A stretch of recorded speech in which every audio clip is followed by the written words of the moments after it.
Welcome back to Access Anime. I'm Henshin Ikeda, and today I'll be doing a walkthrough review of JoJo's Bizarre Adventure Episode 9. Now, if you remember from last episode, we see Poco's sister. She's about to be turned into a zombie, and then JoJo appears out of nowhere and saves the day. Now, apparently he's about to confront Dio, but that doesn't end up happening because we see Dyer jump in and start to take out Dio, and then he becomes decapitated. That's right. Dio defeats Dyer, and so he's now decapitated. We see his head in a pile of roses, and somehow his head is still alive, and it flings a rose at Dio and scars him. But again, his head explodes, and Dyer's been defeated, so he's no longer alive. But moving on to the next scene, we actually see JoJo versus Dio. This is what we've been anticipating, the fight of the episodes to come, and it was definitely an amazing fight, very intense, and I loved every aspect of it. And then again, I also expected more in the same time. You know, I was expecting it was going to be drawn out, not just in one episode, but that's just me. But moving on, we do find out that JoJo is the victor and Dio's been defeated. Now, Dio's body's been tossed over the side, and his head's still connected, kind of, and his body's just burning. But again, that was last episode, and this is a new episode, so let's dive right in. And again, I'll hold my final thoughts and my rating at the end of the clip, so stay tuned, but let's dive right in. Now, we open up this episode exactly where we left off. We see Dio, he's being flung over his building, like his little headquarters that he was at, and he's falling to his doom or to his death, and he's burning up, and he doesn't have a body anymore. It's just his head. I thought that was hilarious. Now again, we see his head, and he's falling, and he is still alive. He isn't dead. I thought he was dead. That was just me. Now, we do see the Chinaman appear out of nowhere, and this Chinaman catches Dio's head, and he mentions finding another body for him, but again, that's where we open up with. Moving on to a different scene. Now, we see, I guess, the London newspaper is called the London Press, and the date December 4th, 1888. Now, it's going on with this small little article about Win Nightslot, about how many people have disappeared out of the 452, the population, I guess it's where it was at. Now, out of the 452 people that were living, that's where their population was set at, only 73 were missing in total. So somehow I thought maybe more people would be missing, but that's just me. But moving on, we also find out the article also states the cause is still under investigation on what caused the disappearances, but they do have one lead, and apparently they have 4 strangers that were burning clothes, human clothes or a man's clothes. Now, 4 people, who could it be? JoJo, Speedwagon, Strats, and Master Tempeh. That's obvious, right? But moving on to a different scene. Now, we do see Speedwagon, and he is smashing the stone mask. I thought JoJo was going to be the one to smash, the mask. Because last episode, he was, after he defeats Dio, he's all tired and he collapses. I thought maybe once he was, back to his full strength, he'd be the one to destroy the stone mask. But he doesn't. Speedwagon destroys the stone mask with a sledgehammer. Just putting that out there. Now, moving on to the next scene, we do see JoJo and Erina getting married.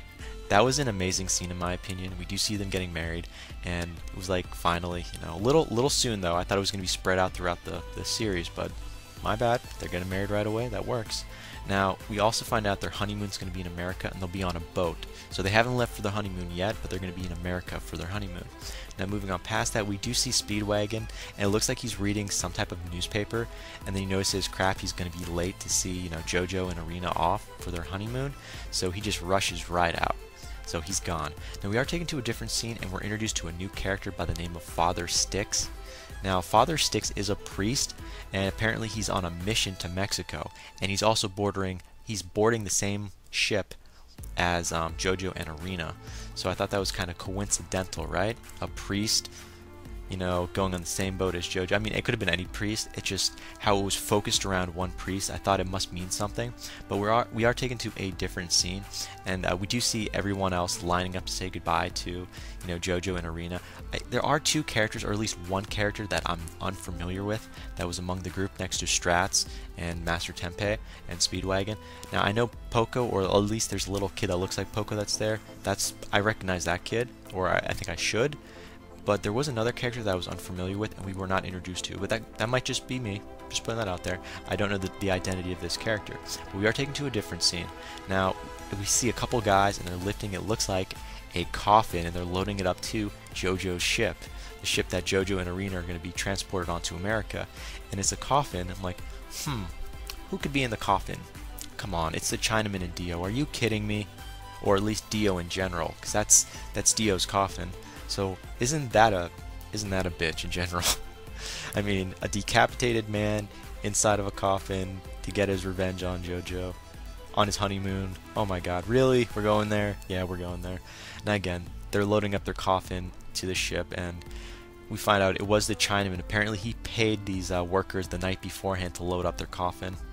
So I thought that was kind of interesting. Now we are taken to a little romantic scene between Erina and JoJo. I'm not going to really talk about it too much because I don't want to ruin it, because I butcher romance scenes sometimes, so I'm not going to describe it. But moving on, we do find JoJo hurts himself after the romantic scene ends. He bumps himself on the head, and it was like perfectly timed. I'm just saying that. I'm just saying it was perfectly timed. Now we are taken to a different scene where we see Father Styx, and this is when the boat's already departed. It's now gone. It's out to sea now. Now Father Styx is a priest. We find out he's drunk, literally like super drunk, and he lost his cross he was wearing, and apparently it fell between the floorboards to the bottom level of the ship. And he's actually trying to find it now, because he actually comes to the conclusion, I can't be a priest without him. Like, it's just a piece of metal. It's a cross. You can always get another one. Your faith is, you bring it with you. But, he's drunk and he's looking for his cross. And it is, ironically, right on top of Dio's coffin. So I thought that was kind of funny. Definitely kind of funny where that landed. But we are taken to a different scene. Now we see JoJo and Erina. They're actually drinking wine. And I guess they're trying to toast to their honeymoon, to their being married. It was kind of sentimental. Now, Erina's never actually had a sip of wine before, so it was her first glass of wine, and I have to say it was wrecked because JoJo actually sees the Chinaman. He's like sitting on the steps, and JoJo was like just about to finish his drink. He's like, get the fuck out. Like, get the F out, literally, because you see the Chinaman. He's like, you barely see him for like what, 3 seconds, and then he runs away, and then JoJo tells Erina, go back to your cabin, you shouldn't be here. And then he goes right after the Chinaman. Now, that was probably the stupidest thing to say, because Erina doesn't listen. She doesn't go back to her cabin. She doesn't lock herself in. She goes right after her husband, JoJo. They're married. Of course she's going to go right after him. Are you kidding me? Now, again, we do see Father Styx. It's a different scene now. Father Styx is right in front of the coffin, and I guess he sees the coffin kind of open, because it is unlocked, by the way. And we do know Dio's inside, and out of nowhere we see Dio unleash his power, and it takes out Father Styx. I want to call him Doctor for some odd reason, so bear with me, but Father Styx is now dead. It looks like he's been decapitated, but that might just be me. But again, Father Styx, we were already introduced to him, and he's already dead. Now, I thought Dio was going to take his body, but that wasn't the case. That really was not the case. I'm like, it would have been a perfect setup. Bear with me. I mean, it was perfect for it. He had a body, but Dio doesn't want Father Styx's body. He doesn't want, apparently. But moving on past that, we do see JoJo. He comes downstairs, like he's at the bottom of the boat, or whatever you want to call it, and he's in front of the, he sees the coffin, he sees Dio. Ironically, we have that nostalgia. I'm like, wait, you're alive? What? Yeah, he's alive. What are you going to do about it? Come on, what are you going to do about it? He's just a head. It's like something from Futurama, It's a head in a jar held by the Chinaman. And yet somehow you're still worried that he's going to do something. And now, somehow, Dio respects JoJo as of now, because he was able to beat him. And because JoJo was able to beat Dio, he's got a lot of respect. So that means something in general. But sorry, I digress way too much. Now, we do see Dio attack JoJo with his eyes. Like his laser eyes. I'm just putting that there. Do you remember Cyclops from X-Men? Yeah, he's doing something like that. You see comes right out of his eyes, and somehow it pierces JoJo's neck, but not any of his vital organs, so it doesn't kill him directly, and Dio is trying to kill him directly, and he misses. Now, we do see Erina. She actually comes downstairs, and she sees everything. She's kind of shocked, but stunned, mixed emotions, and then Dio starts talking to her, and kind of updates her on what JoJo hasn't told her yet about what's been happening. So it's a little catch-up. So I thought that was definitely something worth watching, because she doesn't really have any signs of reactions like, really? You're not alive, you're dead, like, you're a head in a jar. Where's the reaction there? It's like, oh my god, it's a head in a jar. No, she's taking this so calm and so lightly. I'm like, who are you? Erina, come on. I mean, this was the girl that Dio, almost raped to a point. She, he stole the first kiss. I was expecting a snappy comment or something, but that's just me. Some type of comeback response, like, feeling a little headless today. Something like that. Something like from Austin Powers, like a cheap little side comment. But that's just me again. Now, moving on, we do find out JoJo has survived. None of his vital organs have been hit, but we do find out he can't breathe anymore. He definitely can't breathe, so he doesn't have any ripple energy power. That's gone. Now, moving on past that, and we do see Arena and Dio still talking. We see zombies appear out of nowhere. We see zombies in the background. Now, apparently the Chinaman, when he entered this boat, he bit one guy, I guess, and turned him into a zombie. And that one zombie turned everyone else into zombies, so there's barely anyone left on the ship that's not a zombie. So you see people in the background being slaughtered, killed. Very graphic, by the way. And we do see a mother and her child being attacked. The mother ends up falling down the stairs. Very graphical, by the way. And she does die, but her kid's still alive. And Arena does actually notice that, because it was like really close to her. Now we are taken to a different scene. Now we see the Chinaman, and he's being called Wang Chung by Dio. So the Chinaman's name is Wang Chung. I keep forgetting if he's already been introduced as that or not. If he has been, I apologize. But again, to me, this is the first time I've been hearing his real name, Wang Chung, if that is his name being introduced. But I'm just going to call him the Chinaman, so bear with me. But moving on. Now, we see the Chinaman, and he points out that JoJo can't breathe, and this is a perfect time to kick his ass in general, kill him. But now, this is a WTF moment in my opinion, because the Chinaman is about to attack, he's about to kill JoJo, but he's debating on whether should I kill him slowly, should I kill him fast, what should I do in general. And before we know it, Dio sticks up for JoJo. He says, I'm not going to tolerate this, I'm not going to let you do this to JoJo. I'm like, who are you? Dio, who the hell are you? You're sticking up for this guy? And Dio goes on to say, it's because he defeated me, I respect him, so just kill him swiftly. I'm like, oh wait, so you showed him mercy, but you're going to kill him swiftly? Okay, that makes sense. That sounds like Dio. I mean, if you beat him, obviously he's going to respect you. Yeah, that makes sense. So we see the Chinaman about to attack Dio, because he's like, the hell with it, I'm just going to attack him swiftly, kill him right away. And something's not right. Dio feels something.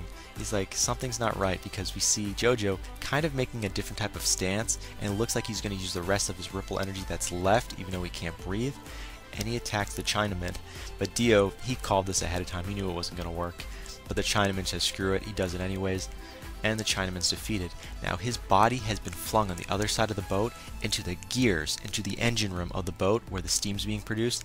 And it's building up, so the boat's about to explode. So this is also part of JoJo's plan. I don't know if he came up with this idea or this plan, or it just happened off of the whim. But it's happened. So you see the Chinaman's corpse, his body, is stuck in the gears of the ship, and all the steam pressure is building up, and the boat's about to explode. So that's definitely interesting. Now, apparently JoJo and Arena are now close together, and they're about to die in general. He's telling Arena, get the heck out of Dodge, get out of here, you know, save yourself. And it's getting very emotional in my opinion. Very, very emotional. Now, I didn't think Arena was going to stay. I thought she was going to listen, but she does a little emotional scene where she's like, I married you, I'm staying here, I'm going to be with you to the end. I'm like, wow. This got really emotional, really intense. I didn't cry or anything, but you know, that buildup was there. I could feel it. I was in the motion, and I don't know, I was just in the motion. It was kind of interesting. Now, JoJo ends up pointing to a baby that actually fell downstairs with her mother, and she's still alive apparently, so this little baby's still alive, and that's giving Arena, he's trying to give Arena an excuse to live or to move on with herself and forget him. And she ends up picking up the child, and her back's turned, and she's like, okay, fine, I'll save the kid. I'll leave you to die, and I'll save the kid. You happy now? You selfish little bastard? No, I'm just... It was nice of her to listen to him, at least. That's his dying wish. Now, we do see Dio with all these zombies now in the background, and Dio's telling the zombies, this is a little head, Dio's head's telling these zombies, I want you to eat the Chinaman's body so the boat doesn't blow up. And while he's telling, you know, the zombies all these orders, he also mentions the coffin that's in the background that he, I guess, is his bedroom, is also like excessively strong, so it can withstand the blast. So if he can get JoJo's body in the coffin, he'll be set. He'll be able to be alive, and this won't even phase him. Because, you know, even if it sinks to the bottom of the ocean, he's a vampire. It's not going to kill him. Just pointing that out. And moving on to a different scene, we do see JoJo, and he's watching Arena pick up the child, and I guess he's about to, well, Arena's about to be attacked by something in general, like the boat's exploding in certain areas, and the zombies are getting closer, and it got really epic because it looked like Arena was about to die, he jumps in out of nowhere and saves the baby, saves Arena, and he has like these glass shards or metal shards in his back. I'm like, he has to be dead by now. JoJo could not survive something like this, but yet he's still alive. Now, while he's got all these little, I guess, little objects in his back, I'm going to call them blunt objects for now, we see Dio. It looks like he's got tentacles coming out of his neck, but they're his veins, and they're choking the hell out of JoJo. And I guess he's trying to take JoJo's head off so he can put his own head on JoJo's body, but that really doesn't work out in general. And all I can say is the next part wowed me more than the last parts did, because we see Dio, and he's about to take JoJo's head off, literally, but it doesn't work out because you know what? JoJo pulls him right in. It was weird. So JoJo actually catches Dio's head, and instead of just like throwing him away, killing him, he holds him to, you know, like, I don't know how to describe it. It's like, here, I'll use the water bottle, like pretend this is Dio's head. He's like this. I was like, what the heck are you doing? And it's like brotherly love. It's like, even though it's like you're the yin to my yang, you were still a good person in my heart. In some, if it wasn't for circumstances, I know stuff wouldn't be like this, or something along those lines. But he's just holding him like he's his real brother or something. He's like, you know, I'm taking you with me type of a feel at the same time, because the boat's about to blow up, he's about to die, so he's going to take Dio out with him. And this is just very, I'm sorry, this got really emotional toward the end. I'm just putting that out there. Now, again, we do see Dio dying with JoJo in general. The boat's about to explode, and Arena and the baby are now in the coffin, so they're going to live. Now, the last words that JoJo ends up talking to Arena about is "be happy, Arena," were the last words that came out of his mouth. And then he dies. He dies with Dio in his arms. Wow. The whole time Dio's rambling on, he's like, you know, those sudden pauses, like, he's dead. He's not making any sounds. His head's down, his eyes are out. And Dio's like, you can come with me into the coffin, we'll be safe.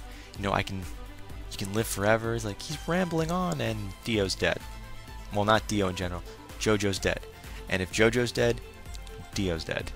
That's how it's going to work out. Now we are taken to a different scene. We see Arena and the child. This is after the boat's been destroyed, obviously, and they're in a coffin. They're alive. And that's the end of the episode. Now, final thoughts. Well, now, when they were in the coffin, we hear it looks like Arena says she has something inside of her, so she may be pregnant. I'm just putting that out there. So I'm wondering, is Arena pregnant? And if not, the kid that she has with her, is she going to adopt the kid? And is that going to take JoJo's last name? We don't know. I'm just putting that out there. And did Dio survive? If he survived one crazy event, he might survive another one. I don't know. I'm just putting that out there.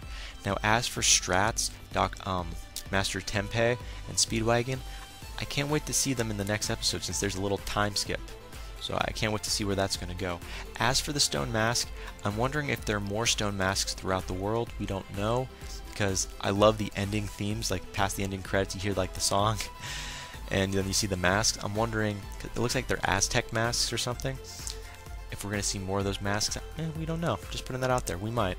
But that is it for my final thoughts. As per my rating, in all seriousness, I got to give this a 4 out of 5 because I was feeling this episode all the way. The fight scenes, not so much, because they were kind of spread out and kind of weak, but it was very graphical, and that definitely got my attention. And there was romance throughout this episode in like small bits and pieces. Still worth watching. And you know, sadly, we see Dio and JoJo die, or at least we see JoJo die.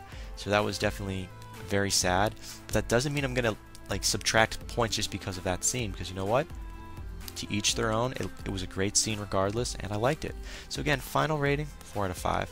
But again, that ends it for my walkthrough and review of JoJo's Bizarre Adventure Episode 9. Definitely comment down below, thumbs up, thumbs down, subscribe above. Let me know what you thought of this episode. Let me know what you think is going to be in the next episode. I can't wait for that episode either.